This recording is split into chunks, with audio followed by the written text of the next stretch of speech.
Hello and welcome to this month's Maggie Moment. I'm directing this month's message to all those students of all ages who might be doing final exams. Now that may be the end of a schooling year, an academic university or college or Tafe, because one of the things I'm going to suggest is that you can prepare yourself to be in a power state as you go into an exam, rather than a state of anxiety and fear. And some of these things now we've worked out because of the latest research around the polyvagal theory and neuroscience, is your body and your brain are working together to have enough energy to deliver what we want it to do when we need it to. So an exam is a high pressure moment. And the first thing I want to say, you should have some sense of anxiety around it, because we can use that and channel that. So the very first thing is that healthy anxiety actually can get you into an even better state for an exam. However, an irrational or an over-flooded state of anxiety can actually make it really difficult. So all of the steps I'm about to give you will help you be grounded in the best state possible as you step into that room to do your exam. Now, the first one is that your brain focuses best when it is only needing to focus on the exam, rather than, am I hungry?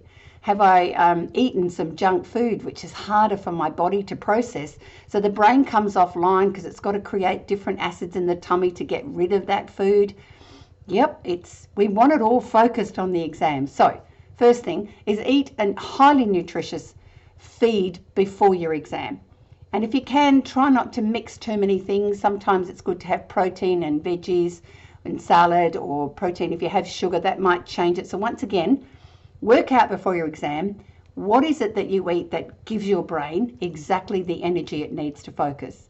Secondly, it has to be hydrated. And water is the only thing to hydrate it. So as you're heading towards the exam, that's really important to make sure you're hydrated.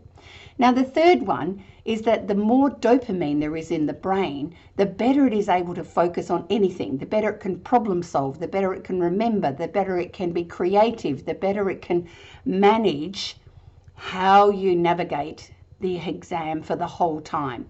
So the best thing is to be really grounded. We say, what on earth does that mean?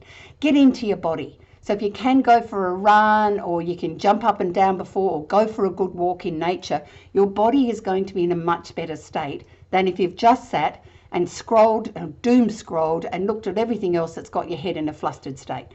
So make some dopamine for your brain. And once again, there's lots of, you can find lots of those things online, but those are the most simple ones. So now we've got you hydrated, we've got you with the best food, we've got you grounded in your body.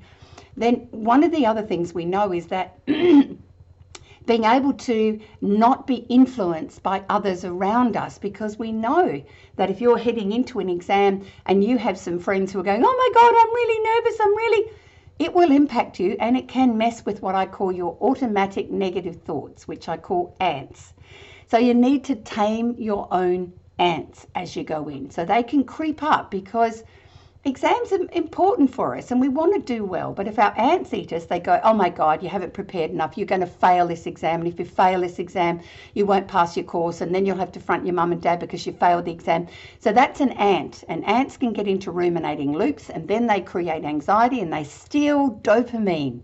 So I've got a very simple strategy for you. When that starts to happen, go, rack off, ants. Flick them off your shoulder. Rack off, ants.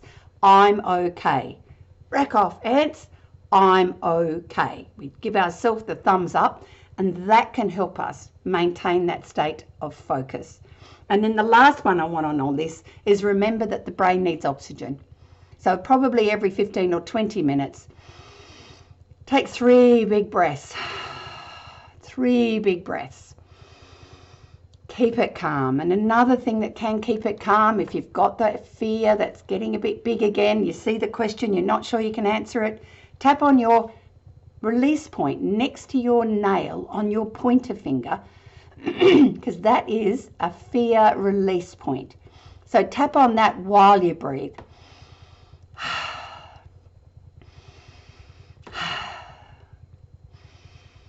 And then rack off, ants. I've got this.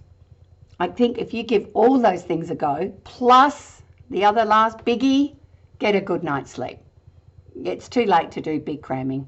Good night's sleep, and you've got everything you need to be in a power stance as you step into that exam room to do that really important exam.